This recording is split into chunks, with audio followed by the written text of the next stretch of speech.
जय गुरुदेव। सभी को प्रणाम। इस स्वाध्याय सत्र में सम्मिलित हुए सभी भाई बहनों का मैं स्वागत करता हूँ। आइए गुरु वंदना गायत्री माँ की वंदना से, गुरु आह्वान से इस स्वाध्याय सत्र को शुरू करेंगे।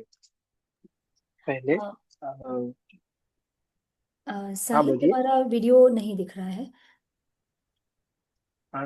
दीदी ऐसे ही हो जाएगा। हाँ ठीक है, चलेगा चलेगा, नो वरीज। हाँ।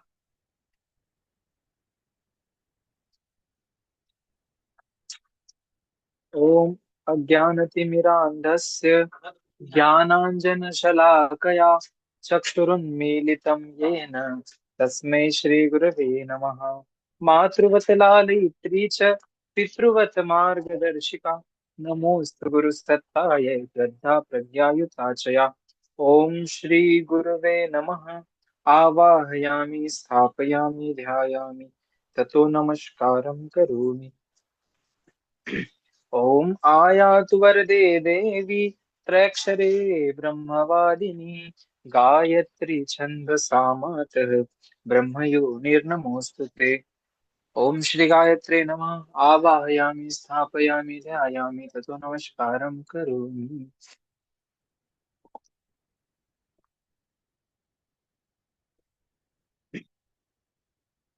पांच प्राण, पांच कोश, पांच देवता, इस शीर्षक के शीर्षक की एक बुक हमने शुरू की है जो गुरुदेव के प्रवचन में से एक है। तो गुरुदेव का प्रवचन जो सभी शिष्यों के साथ वार्तालाप करते हुए गुरुजी इस विषय पे मार्गदर्शन करते हैं। तो हमने इसके पहले हमें इंफॉर्मेशन मिली कि जो हमारा मन है उस उसके ऊपर काम करना बहुत आवश्यक है। क्योंकि जैसे अध्यात्म में अगर हमें आगे बढ़ना है तो रुकावट वही लाता है। क्योंकि अ, मन ही ऐसी चीज है जो जिसके ऊपर अंकुश लगाने की आवश्यकता होती है। हम थोड़ा सा पीछे से पेज नंबर 12 से पढ़ेंगे तो हमें रिवाइज हो जाएगा। यहाँ शांति कुंज में हम आपको साधना कराते हैं, ध्यान कराते हैं, पंचकोश साधना भी कराएंगे। पर इसके लिए हिम्मत चाहिए। आप में हिम्मत होनी चाहिए। ये इंद्रियां जो बार बार तंग करती है उन्हें रोकना चाहिए। अभी हम सिद्धांतों की बात करते हैं क्योंकि सिद्धांत के नाम पर आपके पास कुछ नहीं है। जब स्वार्थ सामने आता है तब उस समय आदमी इतना कमजोर मालूम पड़ता है कि हम कुछ कह नहीं सकते। मन जो कहता है वही हम करते हैं। अरे तूने मन को नहीं मारा, उसे मारना होगा। मन ने इंद्रियों को वश में कर लिया है। घोड़े को चाबुक से जिस तरह वश में करते हैं उसी तरह मन को चाबुक से मारना होगा। हम देखते हैं कि कोई अपनी पोजीशन को ज्वाइनिंग करने से पहले वो कितनी सारी आदर्शवादिता बताते हैं, कितनी सारी ईमानदारी की बातें करते हैं। जैसे हम देखें अ, सरकारी ऑफिस में जितने भी लोग काम करते हैं ना, तो वहाँ हम देखते हैं कि वो ज्वाइनिंग से पहले अगर हम उनके करीबी लोग हैं तो वो कितने आदर्शवादिता की बात करते हैं कि हम रिश्वत नहीं लेंगे और हम ईमानदारी से काम करेंगे, ये वो सब चीजें। पर बाद में जब वो उस फेज में आते हैं, वो उनको पद मिलता है और वो काम में लग जाते हैं, तब हम देखते हैं कि जैसे जैसे उनको अपॉर्चुनिटी मिलती है, संधि मिलती है, तो वो संधि का फायदा ऐसे लेते हैं कि वो लाच दुष्पत में गिर जाते हैं और अपनी आदर्शवादिता सिद्धांतों को भूल जाते हैं। तो गुरुदेव भी यही बोलते हैं कि ये मन भी वैसा ही है, इंद्रिय भी हमारे वैसे ही है। जब इसको लालच दिखती है, इसको कंडीशंस दिखती है, तो ये भी सिद्धांत और मतलब सिद्धांतों के परे हो जाता है, सिद्धांतों को छोड़ के दूसरी चीजें करने के लिए लग जाता है। तो ये मन को वश करना आवश्यक है। जैसे घोड़े को चाबुक से जिस तरह वश में करते उसी तरह मन को चाबुक से मारना होगा। आगे गुरुदेव कहते हैं, नहीं साहब, नहीं साहब, मन नहीं लगता है तो खाना बंद कर दे। अकेला मन मालिक हो गया, इस पर अंकुश लगाना होगा। यह भी एक राक्षस है, इस राक्षस के साथ लड़ाई लड़ने का नाम अध्यात्म है। देखिए गुरुदेव अध्यात्म की कितनी अच्छी परिभाषा में समझाते हैं, वो भी किसके साथ, मन के साथ में। क्यों? क्योंकि ये मन है ना, जय अब हमारे मन में आया ये खाना है, हम वो खाने जाएंगे। हमारे मन में यहाँ हमें घूमने जाना है, घूमने जाएंगे। हमारे मन में आया कि अभी सोना है तो सो जाएंगे। कुछ एक नियमितता नहीं है, कुछ रोल नहीं है, बस जो मन में आया वो करना है। पर वो बात तो सही नहीं है ना, क्योंकि क्योंकि मैंने प्रवचन में सुना था। अ, हम जिसका भी नाम बहुत अच्छे से सुनते, प्रेमानंद जी महाराज।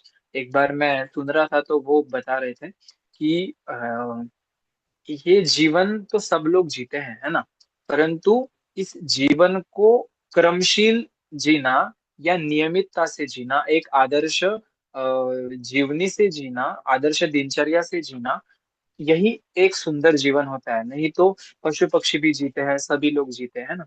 तो इसी को हम मनुष्य जन्म या मनुष्य जीवन जी रहे हैं, ऐसा बोल सकते हैं। और ये मन है कि मालिक हो गया है, इस पर अंकुश लगाना आवश्यक है। अंकुश मतलब क्या? इसके ऊपर नियंत्रण होना आवश्यक है। जैसे हाथी के ऊपर अंकुश रहता है क्या? अंकुश हमने एक स्वाध्याय में अंकुश के बारे में बहुत अच्छे से जाना है। तो वो अंकुश लगाना आवश्यक है, और ये राक्षस है। और इसी राक्षस के साथ लड़ने की लड़ाई का नाम अध्यात्म है, और बाकी कुछ नहीं। जब और ध्यान से मन को वश में किया जाता है। मित्रों, अब हम आपको उपासना के लिए तैयार करेंगे। नहीं गुरु जी, आप तो ऐसे अपनी रिद्धि सिद्धि हमें दे दीजिए। ऐसे कैसे दे देंगे? तेरे पास उससे लड़ने का मादा ही नहीं है, मादा है कि नहीं? हमारे गुरु ने 24 साल तक हमारा इम्तिहान लिया। 24 साल तक जौ रोटी और छाछ खाने का आदेश दिया। जौ की रोटी और छाछ के अलावा भी दुनिया में कोई चीज होती है या नहीं? यह हमने जाना नहीं, नहीं जाना। हमारी इंद्रियों ने कहा, जीभ ने कहा कि जब तक लोग शक्कर दाल नमक आदि खाते हैं, तो आप क्यों नहीं खाते? हमने कहा कि हम लोगों के रास्ते पर नहीं चल सकते। लोगों के कहने पर हम चलेंगे तो वे हमारे जीवन को तबाह कर देंगे। गुरुदेव गुरुदेव से शिष्य ने बोला कि अम, उपासना के लिए तैयार कर रहे हैं, परंतु ऐसा अगर हम आपसे जुड़े हैं तो रिद्धि सिद्धि हमें दे दीजिए। तो गुरुदेव बोलते हैं, हम ऐसे कैसे दे देंगे? हमारे गुरु ने 24 साल तक हमको तपाया है। तप मतलब क्या है ना?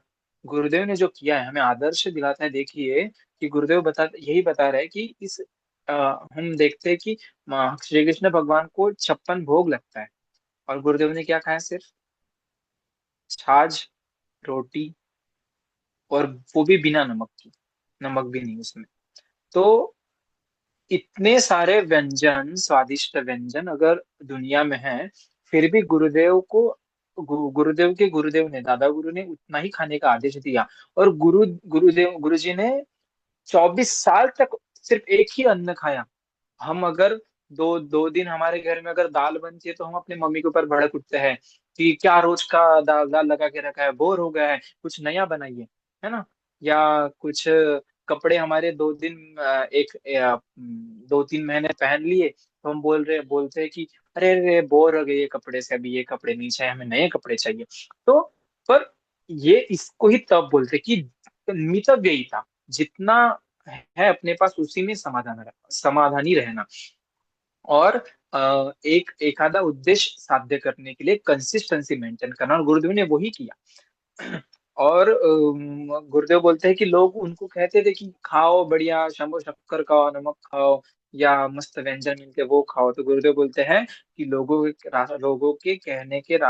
के रास्ते पर अगर हम चलेंगे, हमारा जीवन को चलाएंगे, तो हमारा जीवन तबाह हो जाएगा, वो तबाह कर देंगे। क्यों? क्योंकि अंकुश ही नहीं रहेगा, आदर्शवादिता ही नहीं रहेगी, है ना। इसलिए लोगों के बताए हुए रास्ते पर हम चलते तो अध्यात्म की ओर हम बढ़ ही नहीं सकते थे। सबसे महत्वपूर्ण बात, लोग तो बड़े निकम्मे होते हैं।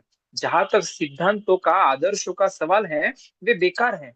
लोग डॉक्टर है, इंजीनियर है, तुरंत मकान का नक्शा बना देते हैं, इंजेक्शन दे देते हैं। जहां तक सिद्धांतों का आदर्श संबंध है, वे इस रास्ते पर नहीं चल सकते हैं, और न ही ऊंचा उठ सकते हैं। लोगों की सलाह पर चलकर हम अपने जीवन को ऊंचा उठा नहीं सकते। लोगों की बात तो अलग ही है, लोगों की बात ही नहीं करनी यहाँ पे। क्यों? क्योंकि हम देखते कि जितने भी लोग बड़े हो गए हैं ना, आदर्श महापुरुष हो गए हैं, या मोटिवेटर हो गए हैं, या जिनसे हम आदर्श ले ले सकते हैं, ऐसे संत महापुरुष हो गए हैं। तो उन सबका जीवन अगर हम देखें तो उन सबके जीवन में एक ही चीज हमें सिमिलर दिखती है, समानता दिखती है, वो है आदर्शता और सिद्धांतों का चयन, या उस राह पर चलना। है ना। कितनी भी बात आ जाए, परंतु हमारी नीति मूल्य जो है, आदर्श है, उसको ठेस नहीं लगनी चाहिए।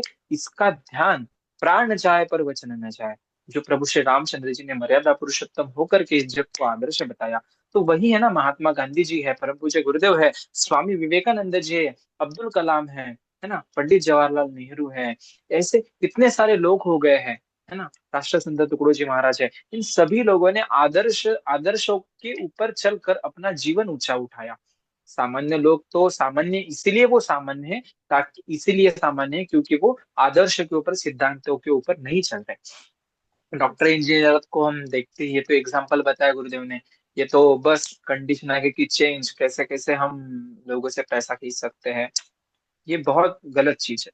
अगर आपको आध्यात्मिकता के रास्ते पर चलना है, तो हम आपको मोहब्बत करते हैं, प्रशंसा करते हैं, और यकीन दिलाते हैं कि हम आपकी सहायता करेंगे। लेकिन आप एक बात मत करना कि अपनी अकल तथा दबाव हमारे ऊपर लादने की कोशिश मत करना।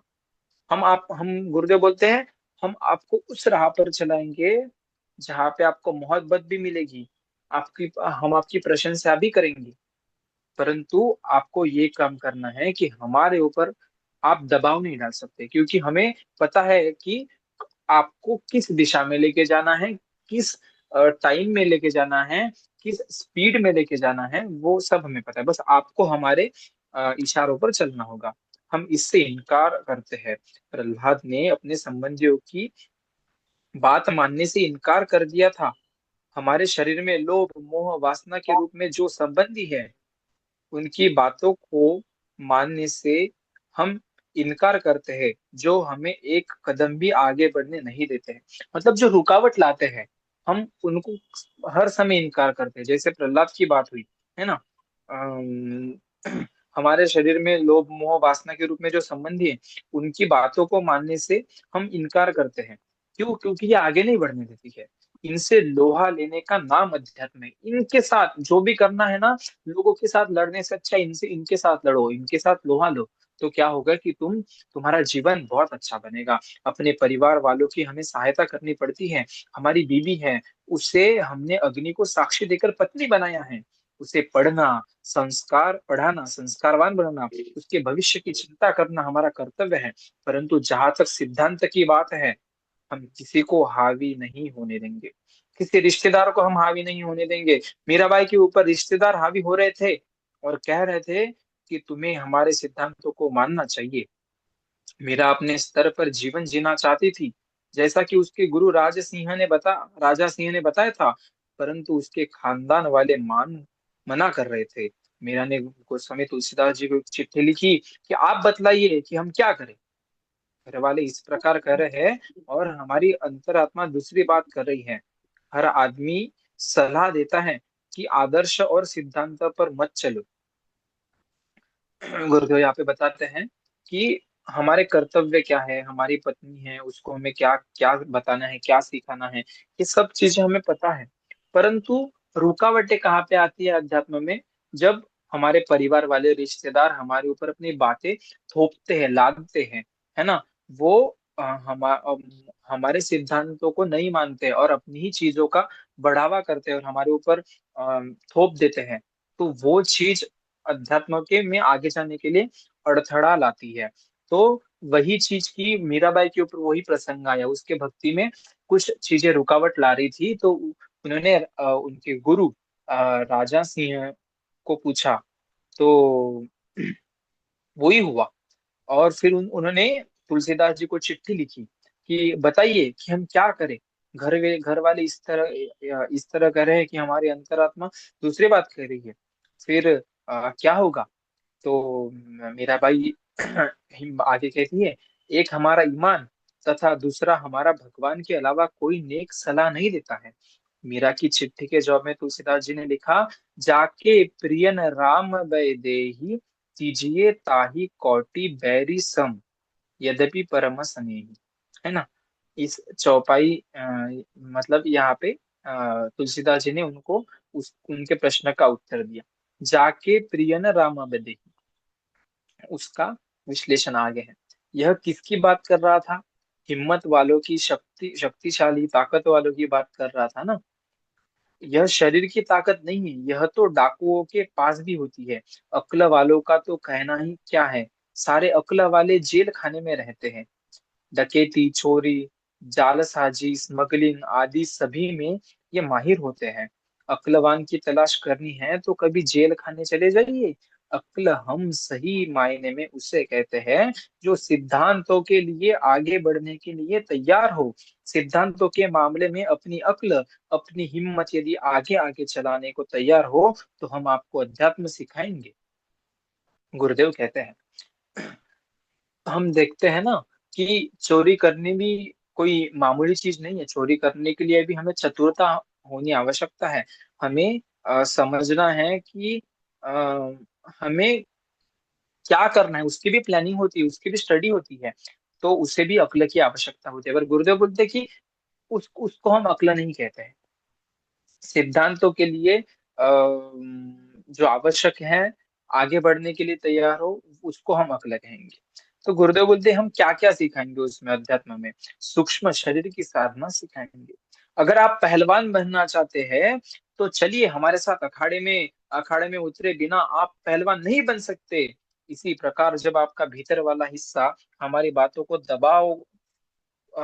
को मान लेगा तो हम समझेंगे कि आप हमारे इम्तिहान में पास हो गए हैं। गुरुदेव गुरुदेव पहले ही परीक्षा कैसे लेंगे वो बता रहे हैं हमारी, कि हम तुमको बताएंगे, क्या बताएंगे, कि हमारी बातें, और क्या, हम कुछ दबाव डालेंगे, प्रेशर देंगे। क्यों? क्योंकि बिना प्रेशर के काम नहीं होते हैं। प्रेशर को कौन सा होगा? पॉजिटिव प्रेशर होगा। तो वो सब सारी चीजों को जब आप मानोगे ना, तो जो जैसे आपको पहलवान बनना है तो हम मस्त पहलवान बनेंगे, और वो इम्तिहान में आप पास हो जाओगे। आपके ऊपर 1 महीने के अनुष्ठान का दबाव इसलिए रखा गया है जिससे यह पता चल सके कि इससे आप कर सकते हैं या नहीं, है ना। और हम देखते हैं जैसे युग शिल्पी सत्र होता है, 9 दिवसीय साधना सत्र होता है, त्रैमासिक सत्र होता है, और परिव्राजक सत्र होता है। तो इसमें एक नियम होता है कि हमें शांति कुंज से बाहर नहीं जाना है, उसी वही रहना है। परंतु हमारा मन इतना लालची है, हमारा मन ऐसा है कि नहीं, कब कब बाहर जाने के लिए मिलता है। वो ऐसा रास्ता खोजते रहता है कि कब कब वो वॉचमैन से नजर हटा के चला जाऊं, और 5 नंबर गेट से बाहर होकर के कब सप्त सरोवर में जाऊं और मस्त गंगा में स्नान करूं, और मस्त बढ़िया कुछ बाहर का चटपटा खा के आऊं। क्या यहाँ पे बिना नमक का भोजन खा के मैं यहाँ पे रहूं। मतलब ये मन ऐसा डाइवर्ट होता है। और जब ये सत्र खत्म हो जाता है, और सत्र खत्म होने के बाद में जो हम जिस स्वैरता से हम बाहर संचार करते हैं, गंगा नदी पे स्नान करने के लिए जाते हैं, तो उस टाइम की जो हमारी मानसिकता होती है वो उस तरह नहीं होती जिस तरह हम सत्र शुरू जब रहता है और हम सोचते हैं कि हमें गंगा जी में नहाने के लिए जाना है, हमने घूमने के लिए जाना है। तो वो बहुत डिफरेंट चीजें होती है दोनों। पर अगर हम 1 महीना युग शिल्पी सत्र में, या 9 दिवसीय साधना सत्र में, या परिव्राजक सत्र में, त्रैमासिक में, अगर हम अपने मन को नियंत्रण में रखते हैं, गुरुदेव के चरणों में हम विलीन हो जाते हैं, और बोलते हैं कि हम नहीं जाएंगे चाहे कुछ भी हो जाए, सिद्धांतों को, आदर्शों को पकड़ के हम जब रखते हैं रहते हैं, तो सच में तपश्चर्या होती है, तप होता है। और और फिर जब पूर्णाहुति के दिन वो एक हमारा तप जो है वो इतना अच्छी एनर्जी प्रोड्यूस करता है, उससे हमारा मन जो है उसके डायरेक्ट अंतरात्मा पे काम होता है। और जो 1 महीना हम अपने आप को रोक कर रखे थे, तो वो हमें आध्यात्मिक या स्पिरिचुअलिटी में आगे बढ़ने के लिए काम करता है। तो यही गुरुदेव बताते हैं। कभी 11 माला कर लिया तो कभी 19 माला जप कर लिया, और कह दिया कि गुरुजी अभी हमारा मन नहीं लगता, सितंबर में कर लेंगे। इस तरह की बहानेबाजी करने वाले के बारे में हमें सोचना पड़ेगा कि उसमें उसका सूक्ष्म शरीर जगाए या नहीं। उसके लिए यही कहना पड़ेगा कि बेटा, अभी तो बच्चा है, कमजोर है, तेरे ऊपर हम दबाव नहीं डाल सकते हैं। अभी तो हमने तप का थोड़ा सा नियम बतलाया है। यह शिशु चांद्रायण है, आगे बढ़ा चांद्रायण कराएंगे। तो 24 घंटे में 1 गिलास दाल दलिया लेना होगा, इससे तेरे बेटे की बीमारी ठीक हो जाएगी।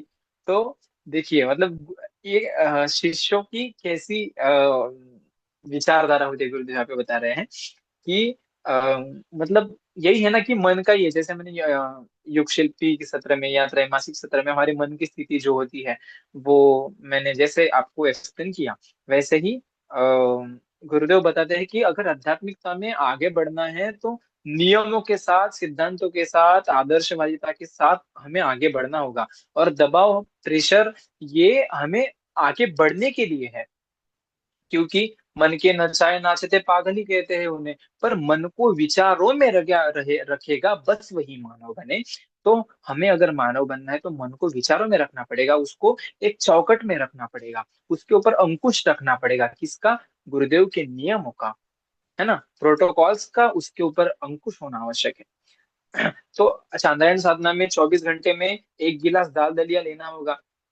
तो इससे तेरे बेटे की बीमारी ठीक हो जाएगी। किसकी? मन की, जो इधर उधर घूमता रहता है।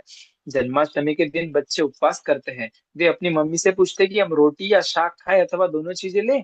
यह भी बच्चों का चांद्रायण है। एक बार ले या 2 बार ले ले, बेटे तू अपने ऊपर अंकुश लगाने में कमजोर है। पेट कहता है कि हम हमें नहीं भरोगे तो हम जिंदा नहीं रह सकते। और हम कहते हैं कि खबरदार, गुरुजी के पास तो नहीं मर सकता है। हमारे गुरुजी हमें 4 दिन के लिए हिमालय बुलाते हैं।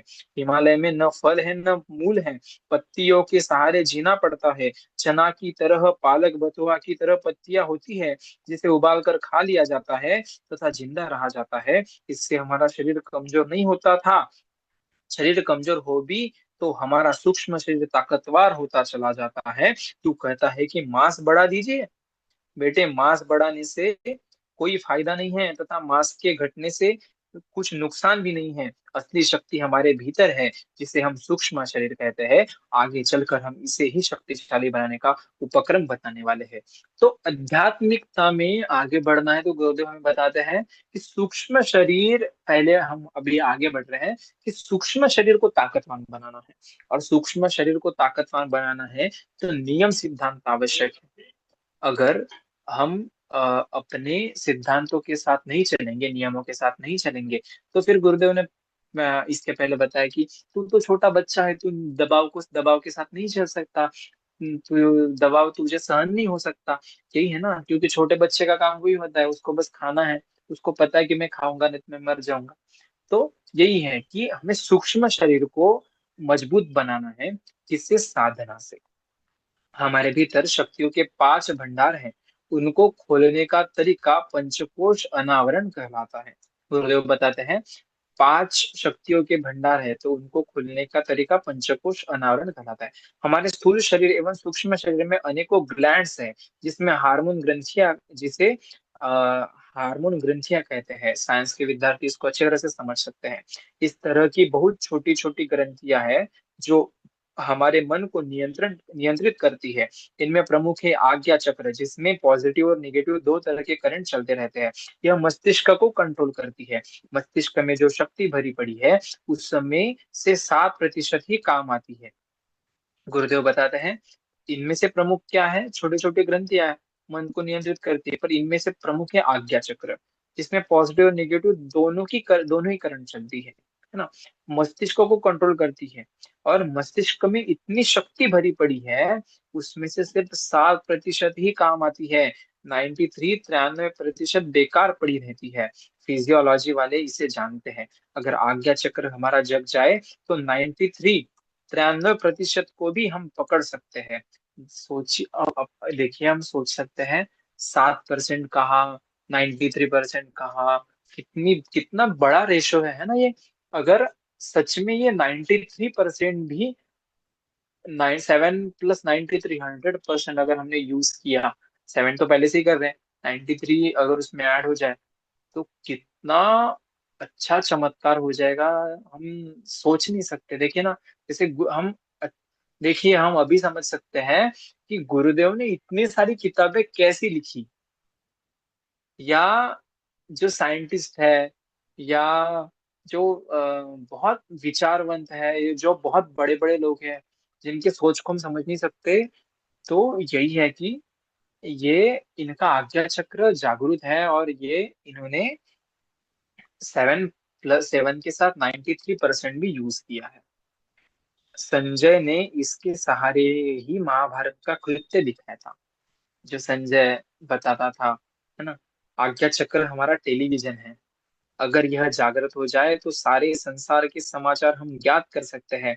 आज्ञा चक्र ही है जो भीतर की चीजों को पकड़ सकता है। तो अभी हम सबको आज्ञा चक्र के ऊपर काम करना होगा। आज्ञा चक्र जगाने का ध्यान एक हथियार है। क्या? ध्यान। ध्यान किसे कहते हैं? हमारे मस्तिष्क की जो शक्तियां फैलती रहती है, उसे एक जगह एकाग्र करना ही ध्यान है। एक छोटे से शीशे के ऊपर अगर सूर्य की किरणें इकट्ठी कर ली जाए तो उससे आग लग जाएगी। यह आग सारे शहर को जलाकर खाक कर सकती है। हमारे मस्तिष्क की शक्तियां भी बिखरती रहती है। अगर उसे हम एकत्र कर ले तब ऐसा योग बन जाता है कि हम क्या बतलाएं। बंदूक की नली में फैली हुई बारूद जमा कर ले तो गोली बन जाएगी और वह कमाल कर दिखाएगी। यह है एकाग्रता। यही है कि हमारे अंदर इतनी सारी एनर्जी है, परंतु वो एनर्जी सब इधर उधर फैली हुई है। अगर इकट्ठा करें, तो जैसे सूर्य की किरणें कांच के ऊपर इकट्ठा करने से कागज जल जाता है, तो उस छोटे से कागज से पूरा शहर हम जला सकते हैं। तो उतनी शक्ति हमारे अंदर है, बस आवश्यकता ध्यान की है। जिस प्रकार बिखरी हुई बारूद कोई विशेष कमाल नहीं दिखा सकती, उसी प्रकार हमारे दिमाग की शक्ति भी बेकार पड़ी है। अगर ध्यान द्वारा इन्हें एकाग्र कर ले तो योगी की तरह हम भी इसका लाभ उठा सकते हैं। समाधि लगाने वाले योगी कहते हैं कि हम मरेंगे नहीं। हम भी आपसे कहते हैं कि आप भटकना बंद कीजिए, एकाग्रता लाइए। कंट्रोलिंग पावर का ही नाम ध्यान है। इसलिए, है ना, हम स्कूल में भी पढ़ते हैं तो हमारा मन इधर उधर भटकता रहता है, तो टीचर्स बोलते हैं लिसन हियर, आपका ध्यान कहाँ पे है ना, ध्यान ध्यान वर्ड। तो उस टाइम पे हम समझते थे ध्यान मतलब क्या, हमारा लक्ष्य कहाँ पे है।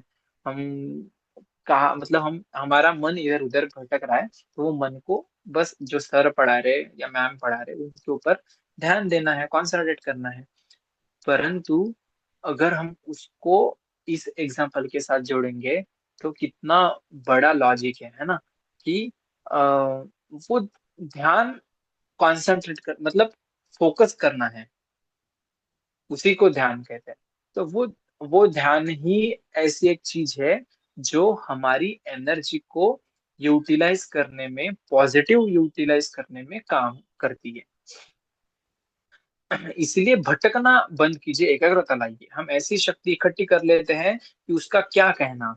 मैस्मेरिज्म करने वाले इसी ध्यान शक्ति के साकार दिखाते हैं, किसी को सम्मोहित या बेहोश कर देते हैं।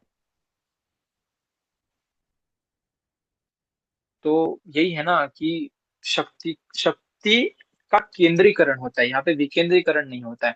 तो इससे चमत्कार जैसी चीजें होती है, सम्मोहित जैसे, बेहोश जैसी चीजें हमें दिख जाती है।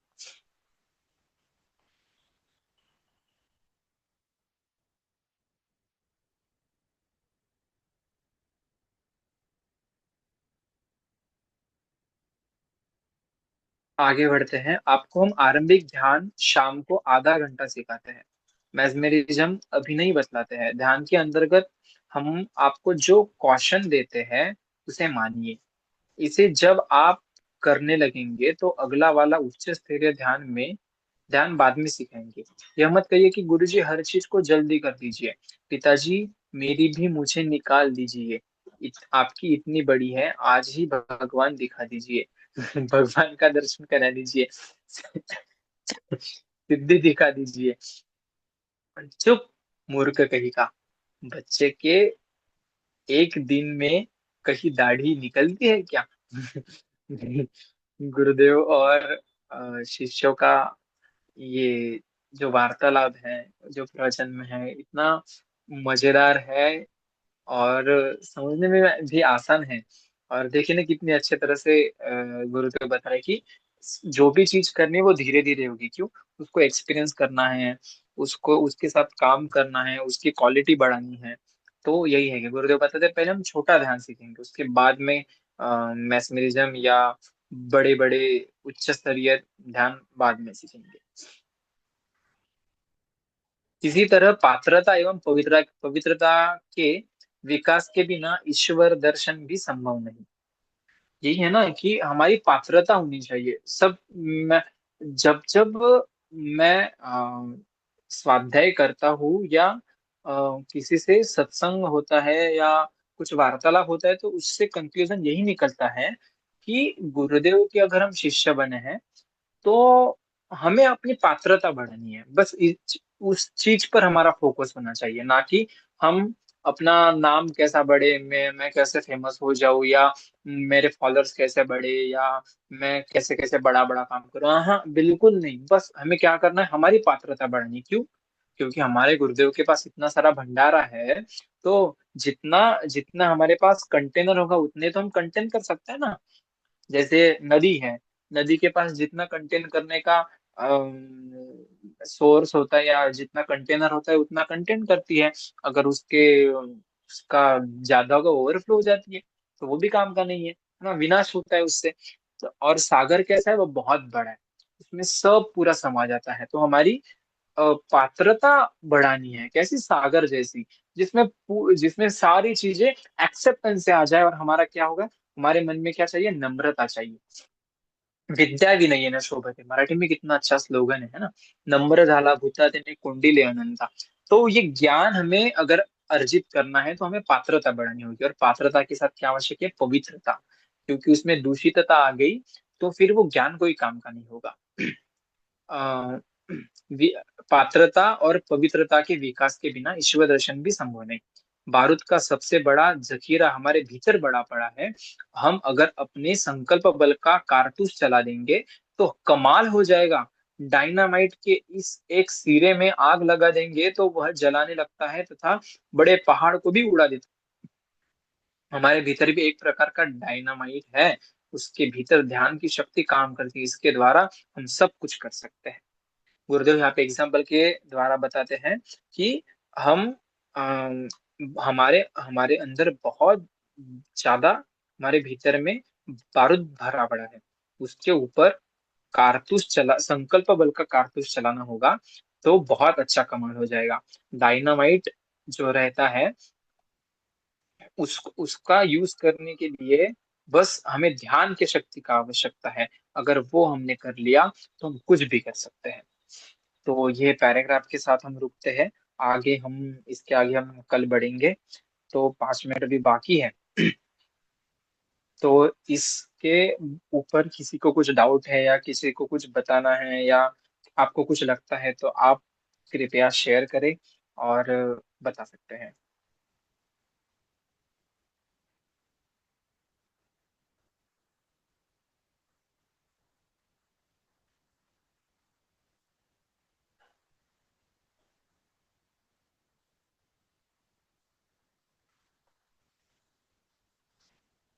आपको अगर कुछ बोलना है या एक्सपीरियंस किया या कुछ आप क्या सीखे, है ना, सबसे महत्वपूर्ण, कल दीपाली दीदी ने हमें बताया था हमने क्या सीखा आज, तो वो आप शेयर करिए। मुझे लगता है कि सब लोग एक एक सेंटेंस भी अगर बताएंगे ना तो बहुत अच्छा होगा, रिकॉल भी होगा। और आपका हाँ साहिल। आपको भी समझ। हाँ, जी दीदी। छोटी सी लेकिन बहुत इम्पोर्टेंट बात जो तुमने शुरुआत में बताई कि आदर्शों का होना, जैसे गुरुदेव ने कहा है, बहुत ही जरूरी है ना। और हमारे जो आदर्श है हाँ उसको लेकर हमें जरूर चलना चाहिए। किसी भी मतलब अरे गहरे ने आकर हमको अगर कह दिया कि ये बात अच्छी है और हम उसके पीछे चल दिए, तो इस तरह से हम हाँ, भी प्रगति नहीं कर पाएंगे हमारे लाइफ में। ऑब्वियसली यही होता है ना। बाहर हम मार्केट में वही चीजें देखते हैं।